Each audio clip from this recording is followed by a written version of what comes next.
हिवाळा सुरू झाला की बरेचसे आजार डोकं वर काढतात.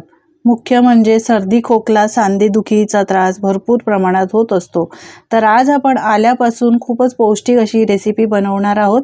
करायला खूप सोपी आहे. तुम्ही नक्की ही रेसिपी पहा.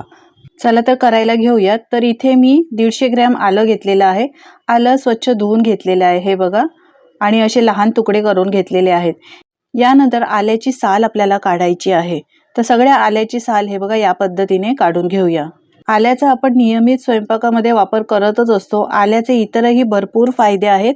आलं अपचन, गॅस, पोटदुखी आणि पोटामध्ये किंवा इतर ठिकाणी सूज असेल, आतड्यावर सूज असेल, मळमळ, उलटी होत असेल तर ती कमी करते, रोगप्रतिकारक शक्ती वाढवते. शिवाय काही मासिक पाळीमधला त्रास असेल, पोटदुखी वगैरे, तो सुद्धा कमी होतो. शिवाय रक्तातील साखर सुद्धा नियंत्रित ठेवते आणि हृदयाचे आरोग्य पण चांगले ठेवते.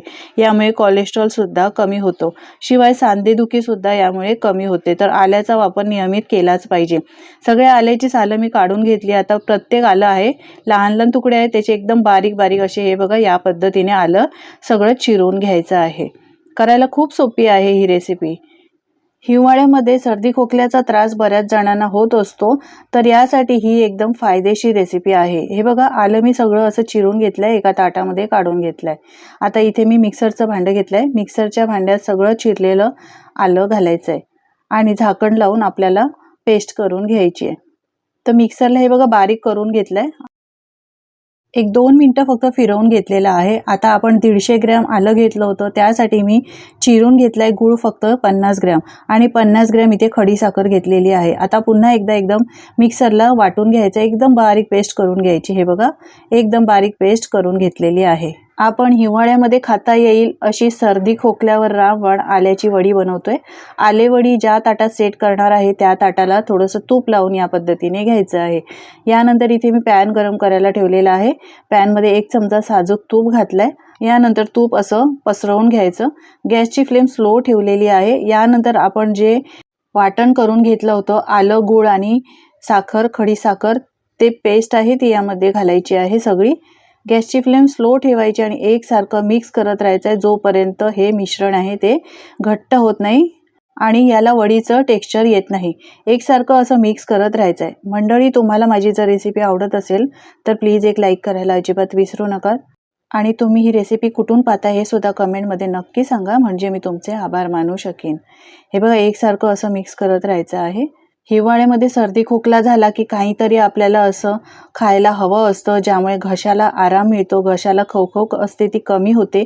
आलेपाक आपण बऱ्याच वेळा खात असतो आणि तो बाहेरून घेत असतो, पण तुम्ही कधी घरच्या घरी या पद्धतीने बनवलं नसेल तर एकदा बनवून बघा. एकदम सोपी पद्धत आहे. शिवाय पदार्थसुद्धा याला खूप कमी लागतात. कमी साहित्यामध्ये हा आलेपाक बनवून होतो आणि बरेच दिवस टिकतो, बरेच महिने टिकतो, अजिबात खराब होत नाही. एकसारखं मिक्स करत राहायचं. हे बघा हळूहळू हे बॅटर आहे ना ते घट्ट व्हायला आलेलं आहे. आता गॅस मी लो टू मीडियम केलाय. हळूहळू हे घट्ट होत आलंय. मिक्स करत राहायचं आहे, नाहीतर यामध्ये गुठळ्या होऊ शकतात. पाहू शकता छान असं मिक्स झालंय. एवढंच आपल्याला हे टेक्स्चर पाहिजे, यापेक्षा जास्त करायचं नाही, कारण ताटामध्ये सेट करणार आहोत तर ते लगेचच घट्ट सुद्धा होईल. आता तूप लावलेल्या ताटामध्ये लगेचच हे मिश्रण घालायचं आहे. तुम्ही पाहू शकता छान असं हे घट्ट मिश्रण झालेलं आहे. सगळं मिश्रण हे काढून घ्यायचं आणि त्यानंतर हे सेट करून घ्यायचं. अजिबात जास्त वेळ लागत नाही मंडळी. तुम्ही 10 मिनिटात ही आल्याची वडी किंवा आलेपाक म्हणू शकता, तुम्ही घरच्या घरी बनवू शकता. हातानेच असं पसरवून घ्यायचंय. पहा हे बघा पसरलं जात आहे. यानंतर 15 ते 20 मिनिटासाठी रूम टेम्परेचरवर असंच ठेवायचं आहे, म्हणजे हे आलेपाक आहे, आलेवडी छान सेट होते. त्याआधी थोडंसं कोमट असतानाच आपल्याला याच्या वड्या पाडून घ्यायच्या आहेत, कारण एकदम घट्ट कडक झाल्या वड्या तर त्या वड्या पाडता येणार नाही. आता हव्या त्या आकारामध्ये याच्या वड्या करून घ्यायच्या आहेत, पण वड्या करताना सुद्धा लहान लहान आकारामध्ये करायच्या आहेत, कारण आलं हे गरम आहे, जास्त खायचं नाही, नाहीतर गरम पडू शकतो, पोटामध्ये आगाग होऊ शकते, जळजळ होऊ शकते, ॲसिडिटी जास्त वाढू शकते. तर मी लहान लहान आकारात चौकोनी आकारामध्ये कापून घेते, म्हणजे जास्त आलं खाल्लं जाणार नाही. आणि हिवाळ्यामध्ये असे लहान लहान आकारात कापून ठेवल्यामुळे एखादा लहान तुकडा खाल्ला ना आल्याचा तरी भरपूर होतो. तुम्ही यापेक्षा अजूनही लहान या वड्या करून ठेवू शकता. हा आलेपाक आहे, आलेवडी आहे ना, ही एकच खायची. एकच खाल्ल्यामुळे घशातील खवखव, सर्दी, खोकला खूपच प्रमाणामध्ये कमी होतो. तुम्हाला बाहेरून आणायची अजिबात गरज लागणार नाही. तर हे बघा सगळ्या वड्या मी कापून घेतलेल्या आहेत. आता या तुम्ही कोरड्या बरणीमध्ये स्टोअर करून ठेवू शकता हवाबंद डब्यामध्ये. फ्रीजमध्ये ठेवायची गरज नाही. बाहेरच या स्टोअर करून ठेवू शकता. 5 ते 6 महिने आरामात टिकतात. अजिबात खराब होत नाही. म्हणजे संपूर्ण हिवाळा तुम्ही याचा उपयोग करू शकता. आहे की नाही साधी सोपी पण एकदम झटपट बनणारी रेसिपी. तुम्ही सुद्धा मंडळी कधी केली नसेल तर या पद्धतीने करून बघा आणि तुमचे अनुभव माझ्यासोबत शेअर करायला अजिबात विसरू नका. आजची रेसिपी जराही आवडली असेल तर लाईक करा, शेअर करा आणि अशाच नवनवीन रेसिपी पाहण्यासाठी चॅनलला सबस्क्राईब करा. धन्यवाद.